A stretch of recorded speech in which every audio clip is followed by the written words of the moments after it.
Welcome back to Upside Down Data. Let's talk about Optimism. If you're not familiar, Optimism is a layer 2 protocol built on top of Ethereum. So basically, it leverages the security of Ethereum and is able to act in a more scalable and much quicker and cheaper way than trying to directly interact with the Ethereum mainnet. Basically, it takes a bunch of transactions, batches them together, then sends them over to Ethereum. That's the general idea of how layer 2 protocols work. Now, what's interesting about Optimism is it actually is a tech stack in addition to being its own protocol. So there is an Optimism layer 2, but they also have the Optimism SDK or software development kit, which basically allows anyone else in the world to take that and then build their own layer 2 protocol. So it sort of creates its own ecosystem based on the other L2s that are using its technology. And one of the more prominent L2s that use the Optimism SDK is Base, which is the layer 2 that's associated with Coinbase. And the reason why this is interesting is that Base has gotten a lot of attention and use recently. If we look at DeFi, it's already number 8 on total value locked, which has been really exploding more recently for it. And if we just compare that to Optimism, Base has actually been growing at a much faster pace than Optimism, and it already has more total value locked on it in decentralized finance protocols than Optimism does. But there's probably an indirect benefit for Optimism based on this success that Base has had. Again, Base is built on the Optimism SDK, so it makes sense that in some degree, people might give some additional value to Optimism based on the success of other protocols that are building on top of its technology. So that's something that a lot of people have talked about and speculated about. But the main thing I want to talk about in this video, that's kind of more of the narrative and kind of where Optimism fits in some of that. Obviously, layer 2s are becoming a very prominent, more hot topic. But I want to focus really in on the token itself, Optimism, OP. It's the governance token for the Optimism protocol, basically, and where it might be going next. So that's kind of what Optimism is and how it fits into broader narratives. Let's talk about where it might be going. So I want to talk about some of our models to really get into this conversation. So the first model I want to talk about that we have here on the channel is our short-term upside downside potential indicator. So if you're not familiar, this is a risk model that we have here. And basically the way you can read this is that higher values mean higher risk, lower values mean lower risk. And this is the short-term version of this model, so it cares about moves that play out over days to weeks, so shorter in its time horizon. And you see it does a really good job of capturing these higher risk moments and then also these lower risk moments. And so what we can see is that after this big run up we had here, where we got to pretty high risk levels, we then had to correct off of that. We then went up, got a little bit extended as well here. But really what this is suggesting is that we kind of peaked out in our short-term upside potential.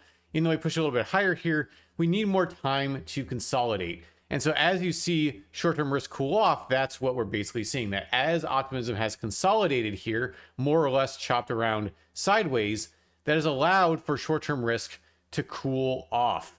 And we're now getting back down towards the levels that have acted as that staging ground or that launching pad for past rallies. So what I would expect here is that the longer that Optimism does this, just kind of consolidates, or even if it corrects a little bit further, we see short-term risk cool off more and more, and now just set the stage for better and better conditions for that next rally, whenever that ends up coming. That we might need to kind of correct more, go down to test lower levels, but then we should just see short-term risk cool off, and then be thinking that an upside move or a rally to the upside is more likely, most likely, and also has more room to work with should that happen. But in terms of getting a better idea of when that rally actually might be coming, a model that can be useful to watch is our Trend Confidence Indicator, or TCI. So this cares about trend, as the name suggests. And really what you want to look at with this model is how is the TCI moving relative to price? If you see the TCI start moving up aggressively, then price will often follow. See the TCI start to trend aggressively down, that suggests that this uptrend is likely over and a move back down is likely. But then again, you see the TCI start moving up, suggests an uptrend is probably coming, and then moving down, suggesting that's over, going back into a downtrend, so on and so forth. So we saw a really big aggressive move up on the TCI into this big push up here, but then we found the TCI really fell off a cliff after that. And that really kind of heralded the idea that weakness was showing up and that the best we could really hope for was this sideways chop, which we ended up getting for OP. So now what we're going to look for is, can we start moving up more aggressively on the TCI? We actually see uptrend starting to form here, a higher low here and higher highs over here. So this is a constructive sign. And what I'd really like to see is a clear break to the upside on the TCI. And that might suggest that that next leg up is here, and that we might start going ahead and realizing some of this upside potential that we've now accrued. That the short-term UDPI has fallen off a lot. That suggests there's now more upside potential versus downside potential in that shorter term. That's plausible. And then a breakout on the TCI might suggest we're ready to start realizing that upside potential. So those are some shorter term models that we can look at. I want to talk about a more medium to long-term model here as well. So this is our forecast model. And the way this works is it's basically predicting how likely is it that the price of the asset, in this case OP, will be higher than it is right now in 6 months. So essentially, the way you can think of this is, does a bullish outlook over the next 6 months make sense, or does a bearish outlook make more sense? So what we can do is we can look at this, and the way you read it is that the output is basically a probability. So 0.67 would basically mean that there is a 67% chance that the price will be above where it is right now in 6 months. Whereas if you're down, for example, at 0.27, that would be a 27% chance the price is up in 6 months. And you see this did a really good job of navigating OP over its life. So if I actually turn on this formula, which is marked at 0.5, so basically this would be more or less the dividing line between bearishness and bullishness, and that anything, the higher you get above this is more and more bullish, further you get below is more and more bearish. What we can see is that in February of 2023, we got pretty bearish on the forecast model, and then indeed 6 months later, we were down. Price was below that point. But then going off of that, we then flipped bullish, and then indeed prices went up, and now we've been bullish really ever since. There was a brief blip here in this big run up where the model got a little bit concerned, but it quickly recovered back to the upside and has remained bullish since. So currently it's estimating about an 85% chance that prices will be up in 6 months. Or another way of thinking of this is it still thinks that being bullish makes more sense than being bearish in the present moment. So we'll have to watch and see if that changes over time. But certainly so far, it still seems like a bullish outlook makes sense. So that's what our models are seeing. They're seeing that in the short term, there is now much more room to the upside to work with than there was back here, and especially back here.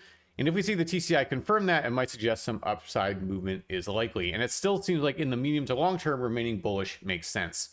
Now, the one thing I wanted to note as a bit of a caveat, looking past that kind of medium to long term, looking beyond even this cycle and further on, something just to keep in mind, be important with optimism, in my opinion, is keep an eye on the supply dynamics or situation.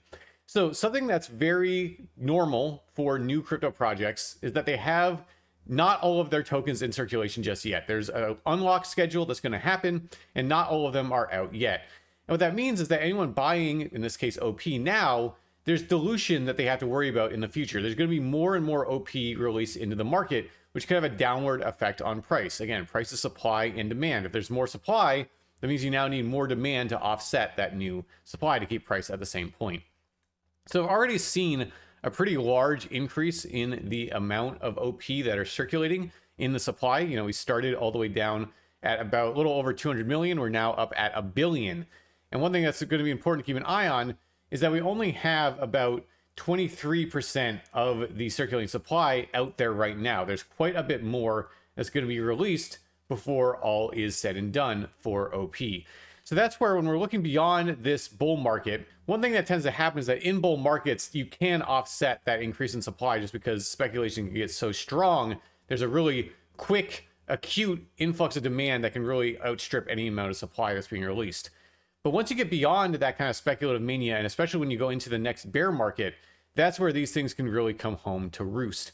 And that's where, for me personally, I'll be keeping this in mind, thinking beyond this cycle for optimism. That whatever I think is going to happen this cycle, but thinking about optimism as a whole beyond this cycle, certainly I would personally be thinking about this and what it might mean for the price of OP in that type of situation. So none of this is financial advice. You should make your own opinions about OP and where you think things are going and how to interpret all of these data we've been talking about. But these are just some things that I think are important to keep in mind. All right, if you like the content, remember to subscribe to the channel, give the video a like, and follow us over on X. A lot of updates for our models and more over there. And you can go to our website, polaritydigital.io, to see live data from our models and more.